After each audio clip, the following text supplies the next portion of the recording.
नमस्ते। हमारे भारत दर्शन के इस शानदार सफर के छठी हिस्से में आपका बहुत बहुत स्वागत है। आज का हमारा ये सफर ना बिल्कुल एक टाइम मशीन की तरह होने वाला है। हम एक जिज्ञासु यात्री की तरह निकलेंगे जो हिमालय की एकदम सर्द धुंध भरी चोटियों से होते हुए सीधे थार रेगिस्तान की उस झुलसाती रेत तक जाएगा।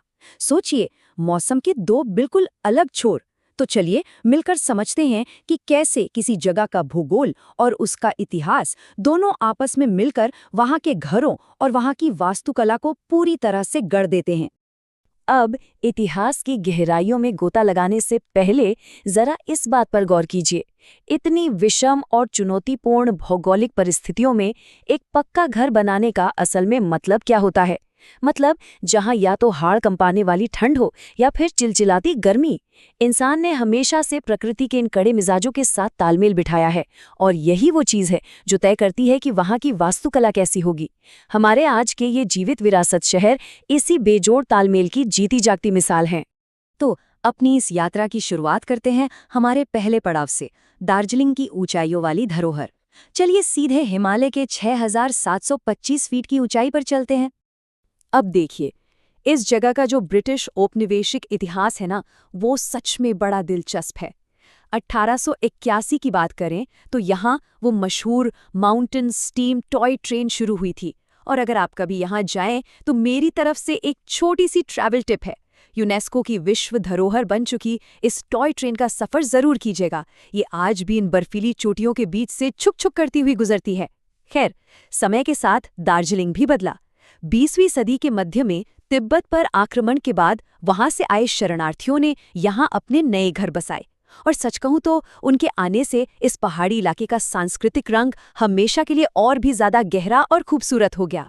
जरा आंखें बंद करके सोचिए, यहाँ के किसी स्थानीय निवासी की सुबह कैसी होती होगी। आप सुबह सुबह घर से बाहर कदम रखते हैं, एकदम ठंडी ताज़ी हवा और उस हवा में घुली हुई जलती हुई अगरबत्ती की खुशबू और गर्मा गर्म डम्पलिंग्स की महक। क्या गजब का कॉम्बिनेशन है ना। यहाँ की जो सड़कें हैं वो आपको अंग्रेजी औपनिवेशिक विरासत और हिमालयी संस्कृति का एक ऐसा अनूठा एहसास कराती हैं जिसे आप बस महसूस कर सकते हैं। और इसी संस्कृति से जुड़ा एक बहुत ही गहरा और थोड़ा भावुक कर देने वाला इतिहास भी है। घूम मठ को ही ले लीजिए। तिब्बत पर जब आक्रमण हुआ तो उसके बाद ये जगह उन शरणार्थियों के लिए एक बहुत ही अहम और स्थायी आश्रय स्थल बन गई। इस मठ के अंदर महात्मा बुद्ध की जो विशाल मूर्ति सुरक्षित रखी गई है, वो सिर्फ एक मूर्ति नहीं है, वो उन तमाम लोगों के लिए एक नए पक्के घर का प्रतीक है जिन्हें अपना सब कुछ पीछे छोड़कर इन ऊंची पहाड़ियों में शरण लेनी पड़ी थी।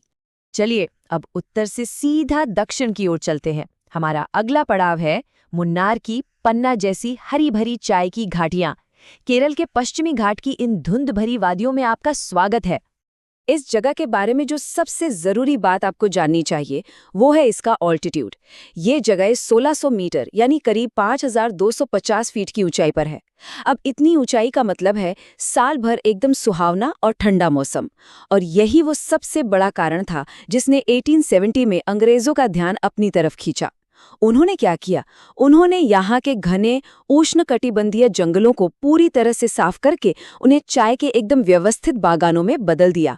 मतलब एक प्राकृतिक जंगल साम्राज्य की व्यावसायिक जरूरतों के लिए चाय के खेतों में तब्दील हो गया।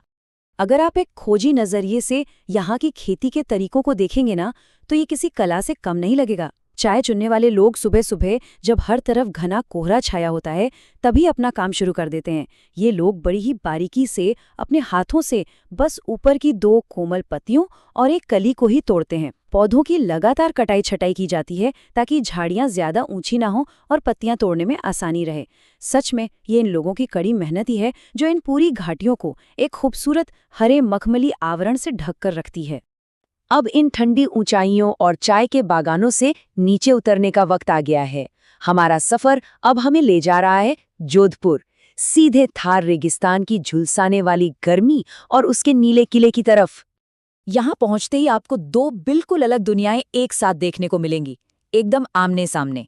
एक तरफ है 1459 में राव जोधा द्वारा बनवाया गया विशाल मेहरानगढ़ किला। इसकी दीवारें 36 मीटर ऊंची और 21 मीटर चौड़ी हैं, जो देखने में ही खौफनाक लगती हैं। इसमें 7 बड़े दरवाजे हैं और ये सब पूरी तरह से सैन्य सुरक्षा और दुश्मनों से बचाव के लिए बनाए गए थे। और ठीक इसके नीचे पुरानी बस्ती के बेहद खूबसूरत और आत्मीय घर हैं, जिन्हें बहुत ही सलीके से नीले रंग से रंगा गया है। ये नीला रंग या इंडिगो, जो कभी एक स्थानीय परंपरा हुआ करता था, आज इस पूरे शहर की दुनिया भर में सबसे बड़ी पहचान बन चुका है। और अगर आप इस ऐतिहासिक शहर के बाजारों में निकल जाएं, तो यकीन मानिए वो एक अलग ही अनुभव है। वहां जाना एक संपूर्ण संवेदी विस्फोट जैसा महसूस कराता है।